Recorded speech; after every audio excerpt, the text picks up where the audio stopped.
Yeah, so one of the things about being down in Mexico that always throws me off a little more than I expect is most of us couldn't really text anyone to stay in touch, just don't have the international phone plan or whatever. It's kind of weird when you just realize you're just so used to being connected to people and then go 3 days without talking to my wife at all or the kids or anybody. Just kind of a different kind of feeling. I mean, texting has just changed our lives so much. There's some of you holdouts that don't do it. That's okay. You can stand strong in your old-fashioned ways. God honors you. That's good. And others, you just got the thunder thumbs. You're super fast. And texting has been great, right? It really has just kind of changed kind of our communication culture. I know for me, made a huge difference as I was really sad to send my son off to college. But honestly, we got to stay in touch way more than I stayed in touch with my parents when I went. So it's been awesome. Not all awesome, though, because texting also can create lots of problems, though, too, right? Creates lots of misunderstandings. You don't know the tone of things. You know what people really meant. Then you throw in autocorrect and all that kind of stuff. Then you got to learn text speak and all that language. So you can end up with a lot of miscommunication. Sometimes, kind of like this one, mom's texting, what does IDKLY and TTYL mean? And some of you know that. And the answer is, I don't know, love you, talk to you later. Mom says, okay, I'll ask your sister. They're like, well, that is what it means. If you didn't know that, it means I don't know, I love you, and talk to you later. But anyway, see, if you don't know text language, then it's hard to know that. And here's another example of not knowing what something means. Your great aunt just passed away. LOL. Why is that funny? Well, I thought it meant lots of love. No, it means laugh out loud. And she's like, oh yeah, I have a lot of people I have to call back and tell them. Yeah, you should probably know that one. That's for free, all right? It doesn't mean lots of love, so don't put it after something sad. It does mean laugh out. I know, right? That's pretty sad. It does mean laugh out loud. And then you have, autocorrect or just kind of mistyping words. How's our pregnant little daughter? Mom, how did you know? I meant our perfect daughter. Wait, what? You're pregnant? Yeah. That's one way to announce it, anyway. That's one way to go. Lots of miscommunications, right? You have to read the tone. You got to understand. Sometimes it is worth just pick up the phone and actually call. Can our phones still do that? I don't even know if they can do that. But no, sometimes it's because when you miss the intent, then all sorts of misunderstanding happens. I actually think that's a lot of what keeps people from following God. I believe there's a lot of people in our life that have totally missed what God is about, what he's trying to communicate to us, missed his intent, missed his story that he's actually up to in the world. I think that can keep people from following God. I get it. I get it. There is a lot of misinformation out there. There are a lot of things that have been miscommunicated. And yeah, by pastors and churches, sure. We'll take the blame. Right? A whole lot of stuff gets out there. And I think that can be part of what hurts our relationship with God. It's like we're believers and enough show up at church, but I never want to quite get too close to God because we kind of misunderstand who he is, what he's really up to in our life. So I want to help try to bring some clarity to that. When we talk about kind of two sides to every story we'll do in this little series, I just want to talk about the two most important sides about who God is and who we are. So I hope it brings you some clarity today and just helps so that you can really know what God, what the author of our lives, of this whole universe is up to. We've been kind of this whole year, we said, let's focus on kind of one book of the Bible and try to dive in. Of course, we've been bringing in lots of other stuff, but it's really this idea of let's just take this great little book out of the New Testament, a letter written by the Apostle Paul to a church, to a group of people. Actually, a lot of them were new to faith. And he wrote all about here's who God is, here's who you are. So there's a lot of great stuff in there. I've been encouraging you guys, if you've never read Ephesians, maybe you never read the Bible. Maybe you say, I don't open the Bible and read, Carter, because I don't know where to start. And so I was telling you, well, a good place to start, you could just read the book of Ephesians.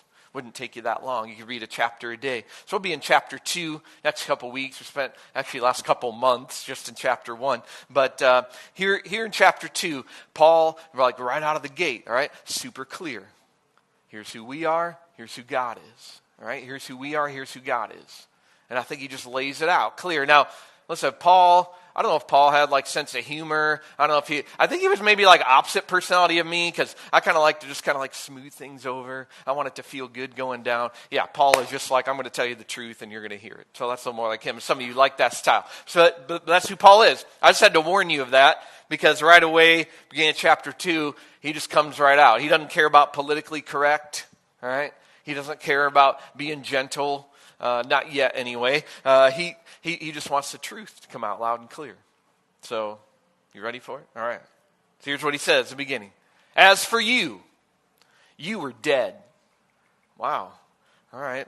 That's the beginning, right? As for you, you were dead in your transgressions and your sins in which you used to live when you followed the ways of this world, when you followed the ruler of the kingdom of the air, the spirit who is now at work in those who are disobedient. He's talking about Satan and some of the other forces that work in the world. He said, all of us also lived among them at one time, gratifying the cravings of our flesh, following its desires and thoughts. Like the rest of people, we were by nature deserving of wrath. I don't know about you. I've never gotten a greeting card with that verse in it. I've never seen a plaque at the Christian bookstore with those verses on it. Man, he ends with that word wrath. That just sounds like such an angry, scary word, doesn't it? Wrath. Listen, we have to get both sides of the story, all right? And we don't spend a lot of time dwelling on this side of the story, but I really got to help you get it, all right? So stick with me here for a couple minutes. We have to understand that we don't always believe that the story of sin is as bad as it really is. You know, I think when it comes to even that little 3-letter word, that word sin, I think most of the time in our culture, I won't speak for you, but I see a lot kind of in our world, we kind of use, sin in one of two ways. Well, on one hand, nobody likes that word because it's just too judgmental. It's just a judgmental word. It's like a politically incorrect word. Obviously, the word's been used as a weapon. Lots of people to beat down people for what they do. Sin almost feels like if you use that word, you're just instantly being judgmental. So then there's people that just avoid the word altogether. Or on the other hand, I've seen a lot in our culture, sin just becomes, and we kind of use it jokingly, honestly. I'll see like a chocolate cake commercial and it'll be like, it's sinfully delicious, right? And we have come visit Sin City, because what happens here stays here, which isn't true, right? And seriously, I was driving around San Diego. This was like a year and a half ago or so. It was a big billboard, probably for one of the casinos or whatever. And the tagline was this. It said, come sin for the weekend. Because sin's fun, right? It's fun, it's attractive, and so we talk about it and kind of joke about it, or we just avoid it altogether. And Paul just comes right out, he's speaking the truth. He says, hey, I'll tell you what sin leads to. It might be fun for the weekend, but I'll tell you where it leads. It says deadness, right? Remember, dead doesn't always mean like you're stricken down, dead in the casket. It means, people that are alive, but their life is pretty lifeless. Pretty full of deadness. Man, I got a good friend. I just met him like a year ago, and we have a lot in common with our jobs and stuff. Good guy. And sin, man. He's just crashing. He just made some choices and gave in to sin, and now I see what it does to his teenage daughters, does to his job, doing to his marriage, did to all of his friendships, did to everything he's passionate about in his life. Every time I see that, I don't start getting this kind of judgmental. It's this sobering wake-up call. Man, I'm only ever like one decision away from crashing my life like that. Paul says deadness, absolutely. And if you don't know it personally, you probably know some people. And you just say, yep, that's it, man. That's what sin does. We may not want to call it sin or whatever, but a whole lot of deadness in relationships, job, career. So we got to be careful to never underestimate. Again, I know it's like, it's kind of, sin's not that bad, right? We kind of think of it as sort of like, I bent the rules, right? Hopefully teacher doesn't find out, right? Told a little white lie. I mean, think about all the terms that we have to kind of soften the blow of that, but we can't underestimate what sin's doing to hurt people. I read this little story. It's this little obscure book. I meant to grab it for it. It's called The Smell of Sin. Just this little book, and I read it like years ago, but it had all these like metaphors for what sin is like. And man, I read this one story in there that it's just like, I'll just never forget it. It was just this stark picture to me, so maybe it'll help paint the picture for you. But the author said this, all right, so just imagine this, and you can close your eyes if you want. But just imagine like you're back at home, and let's say you're back home, you're like a kid or maybe a high school student. You're back at home, your parents are there, and I don't know what your home life is like, but let's kind of pretend it's like home life is everything you dreamed it would be. You're back at home, and you wake up one morning after an awesome night's sleep, and what wakes you up is the smell of cinnamon rolls. Pretty awesome, right? Incredible smell of cinnamon rolls. You go down into the kitchen, and there's Mom. And she's baking these cinnamon rolls because she knows they're your favorite. You can pretend it's your favorite thing. And it's okay. They're gluten-free and stuff, so don't worry. And so she's baking your favorite, right? These cinnamon rolls, and they're in the oven. It's like, Mom, what'd you do? She's like, I made all your favorite stuff. Got the juice out, table set, and she pulls out the cinnamon rolls and walks up to you with the pan, just a beautiful smile on her face, showing you these cinnamon rolls she baked. And you just look at her. And you just spit a big old loogie right in her face. She takes her apron and wipes it off. Just looks at you. It's just this disappointment, this shock. That's what sin is. I used to think sin is, can I get away with breaking the rules? I hope cosmic cop God doesn't catch me. Hope cosmic principal God doesn't punish me too bad. Sin is relational. You know, it's like hurting Mom. It grieves people. It hurts, you know. We just have to understand that side of the story, right? Because otherwise I can just always justify stuff and downplay stuff or think that we start ranking sins. Well, at least my sin isn't as bad as other people's sin. I don't know, can you really rank it when it comes to just kind of spitting in Mom's face? I mean, isn't it all just spit, you know? And so when Paul says, he says, all of us are doing this, I mean, he's trying to kind of level the playing field a little bit. All of us, right? Me, you, pastors, missionaries, Mother Teresa, Billy Graham, celebrities, politicians. I mean, all of us, right? He's like, all of us have this kind of in our story. Jesus painted the picture in what might be the most famous story he ever told. In fact, even non-believers and people that don't even believe that the Bible's real or whatever would say this is one of the greatest pieces of literature ever told. And it's a story that Jesus told. It's about a dad and his two boys. He's got two sons, and the younger son shows up to dad one day. He's probably sort of young adult at this age, and he says, Dad, I'm sick of waiting around for you to die, so can I go ahead and just have my inheritance that's in your will right now? Pretty disrespectful, even more disrespectful back in that day. So Dad had every reason to say, heck no, right? And you're grounded, and Dad says, all right, you know, if that's what you want, right? I'll honor your free will. And so he splits up the inheritance and gives his son the inheritance. Son bolts, gets out of the house, and you know, sometimes young adults who want to like leave their home, move to a different state or whatever, he moves to a different country. It's like, I'm just getting as far away from my family as I can. And then Jesus says he just spent all the money, he says, in wild living. So I don't know if he went and found like Vegas or where he went off to, but he just blows it all in wild living, goes through it really fast. And then the country he's in, a big famine hits the country. You know, so everybody's out of food and they're out of work, and he's trying to find work. And then Jesus says, and then this kid who took all this money and blew through it. And I'm not going to lie, I'm sure he had a fun few days, few weeks. I mean, wild living. There's a reason it's tempting. But then Jesus says this, says, then he ended up finding himself sitting in the mud with the pigs, hoping that a few crumbs might fall out of their mouth because no one would give him anything to eat. And that's the first half of the story. I'll tell you the second half in a minute. But so Jesus painting this picture of that's what sin looks like, right? Feels good for a little while, but you kind of just end up sitting in the mud with the other pigs. And so Paul just wants to get this idea, right, that sin is real. And we all have our own stuff at work in us. Then we have the idea, kind of the spiritual enemy, you know, that's at work. It's always against us, trying to kind of pull us into things, pull us into be disobedient. I mean, the good news is the enemy can't really ever make us do anything, but really good at kind of tempting us into stuff. And so that's why Paul says we need to be aware of that. And he says all of us, we all end up, gratifying desires, right? Our flesh, that's kind of the term he uses, kind of our own just selfishness. I just do what feels good, feels right to me. He says even our desires and thoughts, even if you're someone who says, well, I never do these things, I don't act on them, I just think them all the time. Yeah, but that's sin just kind of creeping into my thoughts too, right? How much of my thought life is spent on revenge of other people, criticism, pride, anger.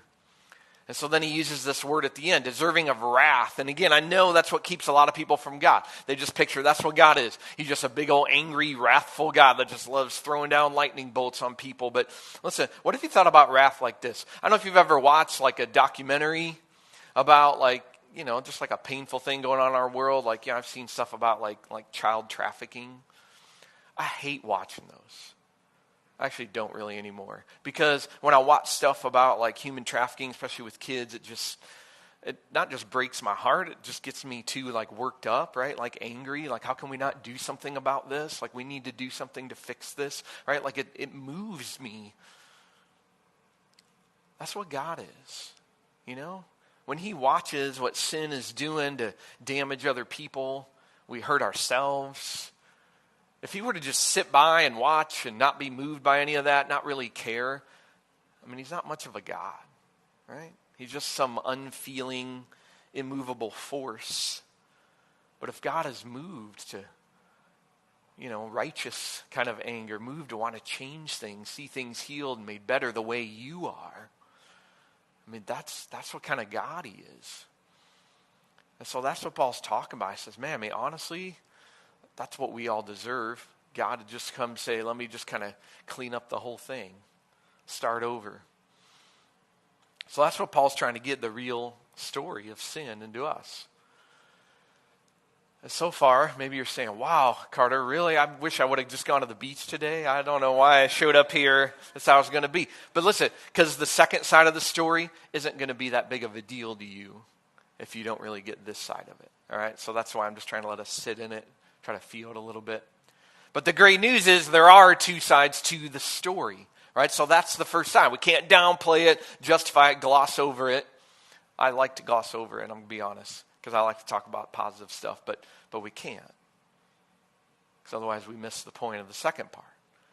And the good part of the story is that that's how our story would go if I just sort of live my own way, but God refuses to stay out of it, and he enters the story. And the next word Paul says after the word wrath, he says a different three-letter word, not sin. He says the word but, and it's one of my favorite big buts of the Bible. That's a great word right there. He just says we're deserving of wrath, and then he has a big old but right there, and he says, but because of his great love for us, God, who is rich in mercy, made us alive in Christ, even when we were dead in our transgressions. It's by grace that you've been saved. God raised us up with Christ. He seated us with him in the heavenly realms in Christ Jesus, so that in the coming ages he can show us the incomparable riches of his grace expressed in his kindness to us. Notice he goes from talking about wrath to talking about incomparable riches of grace and kindness. That's a whole different story,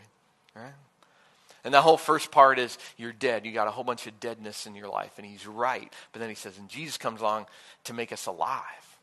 I like to talk about Easter, that Easter isn't celebrating an event that happened a long time ago, the resurrection. It's celebrating that God still resurrects things. And so he's still bringing to life things in your life is what he really wants to do. That's what the author's really up to. He wants to bring new life into your career and into your relationships and into your hope and your sense of purpose and joy. He makes things alive in Jesus. So that's what he's up to, is he comes to bring life. And so just like we don't always get that the story of sin is as bad as it really is, I think we often miss the story of grace is as good as it really is. Right? And maybe you wonder, why all the talk about grace and we sing Amazing Grace, and maybe you watch people get really into worship and you say, I don't really get it, or why people get really emotional and in tears or whatever. Listen, what they're doing, and we all process it in different ways, but is people really grasping the depths of this, what grace is, the good news of grace. The gospel means good news. And that word good for us, it's kind of an understatement. It's like good news. It was good, right? You don't go to a restaurant because somebody says it was good. That's just not like a great word for us. But really in the Bible, that word good is meant like it's just whole. It's like it's how it was meant to be. And so the story of grace, I believe we could spend the rest of our spiritual life, that's what I'm trying to do, understanding how amazing grace is. Like, I think I used to get grace like this much, now I get it like this much, and I just always want it to be sinking deeper into me. I never want to get tired of hearing the gospel because I just need to get grace more and more. Let's be real clear on what this is, because there's a couple words we throw around church, and sometimes we don't even fully, so I don't want to assume anybody fully knows. So here's an easy way to remember this. Paul talked, God shows us mercy, he shows us grace. Mercy is the idea of not getting the bad things we deserve, and grace is the idea of getting the good things that we don't deserve. So see the difference there? It'd be like if as like a teenager, you're in a car and you're just being super reckless. You just like crash through the fence of a guy's front yard, huge damage, right? And he comes out of the house all mad and he ends up deciding not to press charges or even make you pay for the fence. That would be mercy.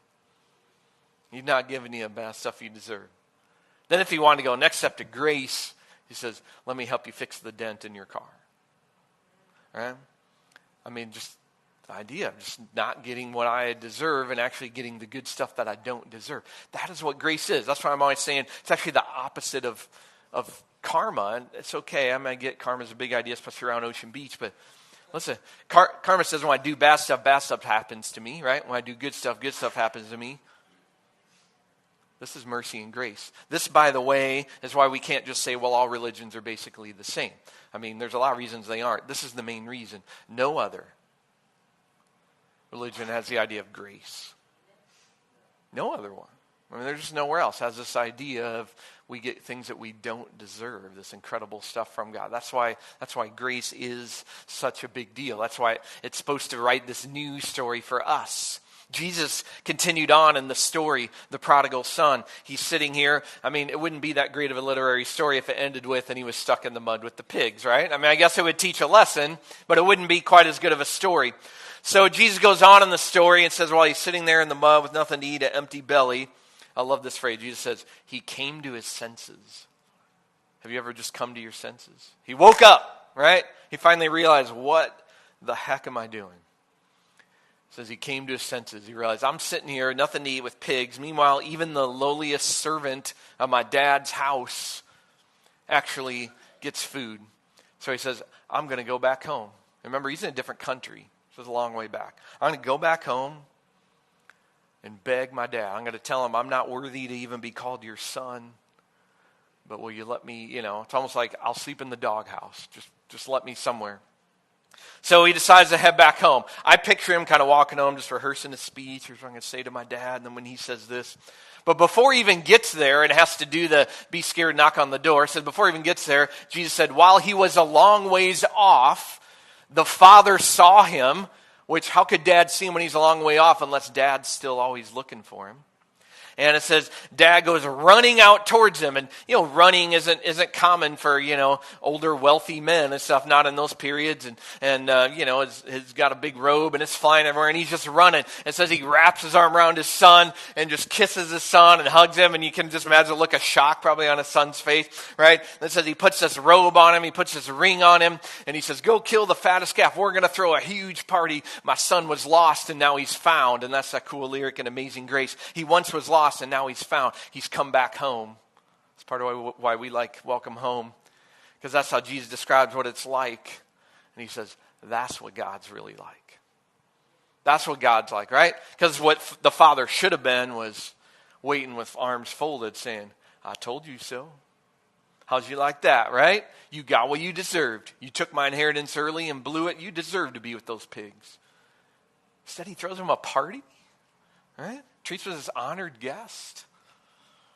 I mean, that's grace. That's actually my favorite story about grace. I just love that Jesus painted the picture about just coming home to your parents. I mean, I love that he did not use the metaphor of just religion or just theology or like a transaction or like a court with a judge. He used the picture of just coming back home and a loving parent who can't wait to wrap their arms around you. Some of you know what that feels like. So that gives you a great picture. Some of you never got to know what that feels like. But that gives you all that much more hope to get that from your Heavenly Father. I love, you heard Tommy say earlier, the idea of, throwing parties, right? That Jesus loved to throw parties and stuff. And that's part of what's cool in that story, right? Was that the dad just threw a big party because someone came home. That is, by the way, part of why we do make such a big deal out of baptism. Because people that came back home. And so we say, well, we got to throw a big party. And everyone has to come. So just so you know, it's part of why we do that. We're just following that example that Jesus talked about. Right? Was throwing parties. So hope you can party with us. All right? But we don't want to miss, what's going on in our lives here. This idea that grace and mercy, again, we don't get what we do deserve, then we get the good stuff that we don't deserve. However, so maybe you're wondering, all right, Carter, but what about like consequences? Shouldn't there be consequences for actions? That's a good question. And the idea of grace, it doesn't mean that it erases all the consequences in our life. That younger son, he had to sit with the pigs for a little while. He sat with that empty belly and that mud for a little while. But that doesn't have to be the end of the story. I think about like the Apostle Paul. Apostle Paul, I've said before, he's a guy who he was just so sure that Jesus isn't the Messiah. And anyone who thought he was, Paul thought they should be punished. And there's even a story where he's dragging people out of their homes and watching with probably an evil grin on his face while they're getting beaten for their faith. Until he meets Jesus. And he does get God's incredible grace that changes the course of his life. Before that, though, he has 3 days of walking around just completely blind. Just in like physical blindness. He had some consequences. We read one of his other letters. He says, I have this thorn in my flesh. And nobody knows what that is. If it was a physical ailment, if it was like a mother-in-law that just wouldn't go. Just kidding. It wasn't that. It just wasn't that. Or like what it was, right? That he just couldn't, and he said, I keep praying for God to take it away. And, and he won't. There's some consequences. But grace had the end of the story, right? So like I think about with my own kids. My kids are teenagers. If they're going to really rebel, there's got to be some consequences. But at the end of the day, they still belong in the family. And I love them, and it doesn't change our relationship or their trajectory. So there's still some consequences in this life, right? Some of the choices we make. That's how life works. But God has His grace and mercy that sometimes in this life, He will save you from some of the consequences, sometimes lessen them, other times not. If there's something really important for you learning in that. But ultimately, it's even when I get to the other side of those, it's knowing that there's incredible grace and mercy always awaiting. That even in the most painful moment, I think about prodigal son, Apostle Paul, even our most painful moments, that's when grace shows up. And in fact, the next words that Paul wrote, these are the words, by the way, that for me, I've shared before. I kind of grew up my whole life feeling like, man, I just don't know if my good deeds are going to outweigh my bad deeds. Is my sin going to win out? Am I going to get on God's good side? And honestly, it was these words from Ephesians 2, verse 8, that somebody shared with me that for me, it just clicked and just kind of changed. Here it is. He wrote next, for it is by grace that you have been saved. That's it. But he's going to repeat it and make sure you got it. It's by grace you've been saved through faith. It's not from yourselves. It's the gift of God. Remember, getting the good things we don't deserve. It's not by works, so that no one can boast. And for me, it was like, that's it. It's not going to be stuff that I can do to kind of earn my way to God. It's going to be by His grace, right? Not as a result of us. And so Paul's super clear about that part of the gospel. And grace isn't just about kind of covering my sins, my sinful choices, my past. It's about what He wants to do in my future. There's one other part of that prodigal son story. I told you there's two sons. What about the older boy? Right? Some of you are the older one, and so you're wondering, well, how did he feel about this big old party for younger brother who ran away?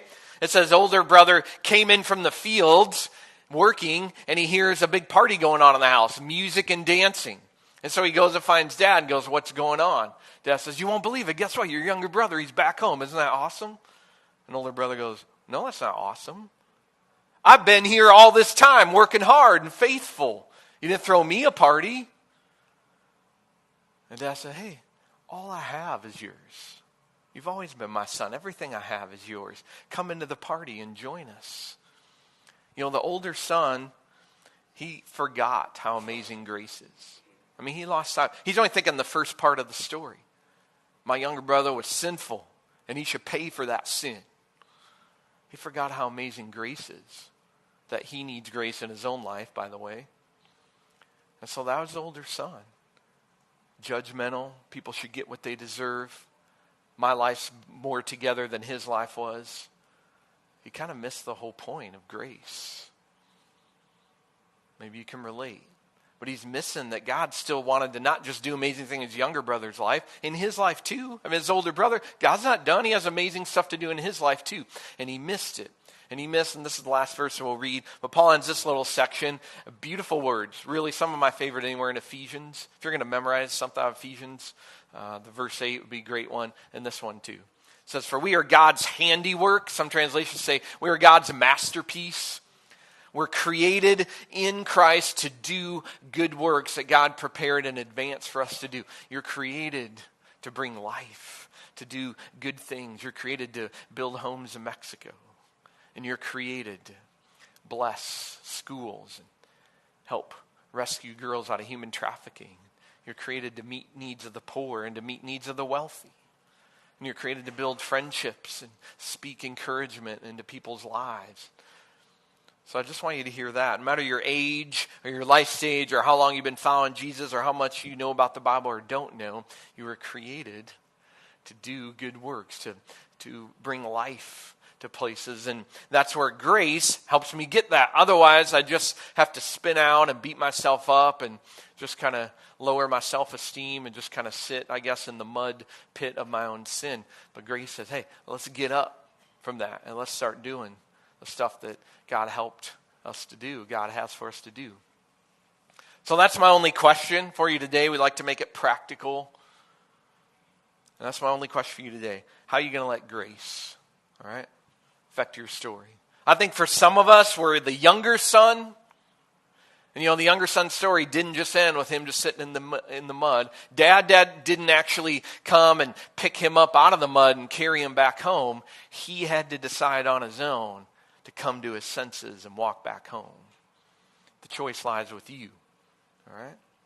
Maybe you've been running from God, hiding from God, whatever. And he's always waiting. He's waiting there at the open arms to wrap them around you and throw the party. He's not going to force it on you. He's not dragging you back home. So you got to decide. Will you, have a come to my senses moment and come back home to God? You can decide to do that.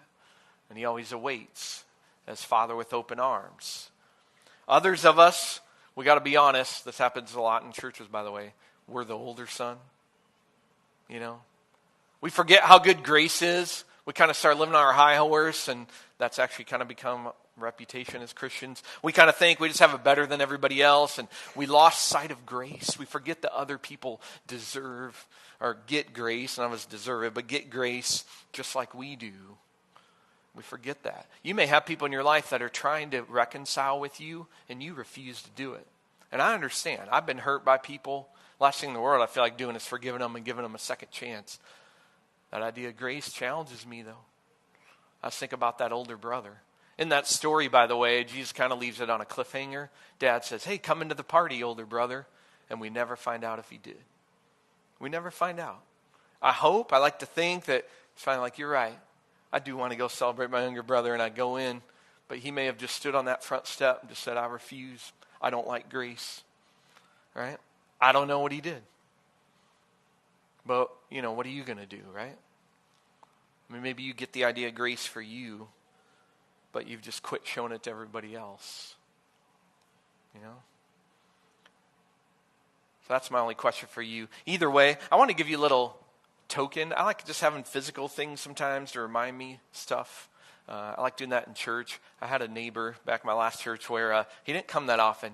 He came a few times, but he just Facebooked me like a year ago. He's like, Carter, 8 years ago, I was sitting in church and you gave out this little thing, and I still have it.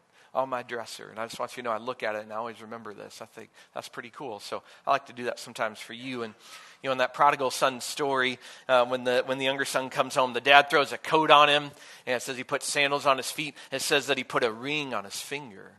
And what I didn't know is that ring had the family crest on the ring. And by putting that back on the finger, it said, you're back in this family. You're back a part of this family. So it was just really powerful significance. So we have little rings for you today, little metal rings. I know they're just common, but nothing too fancy. Oops. But there you go. Right?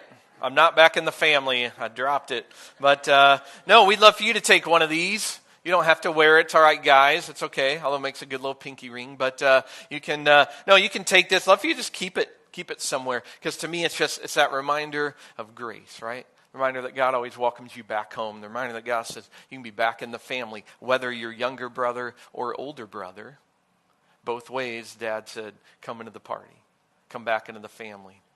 So when you come up to take communion, you'll be able to grab one of these as well. But how are you going to let grace change your story? All right, let's pray together.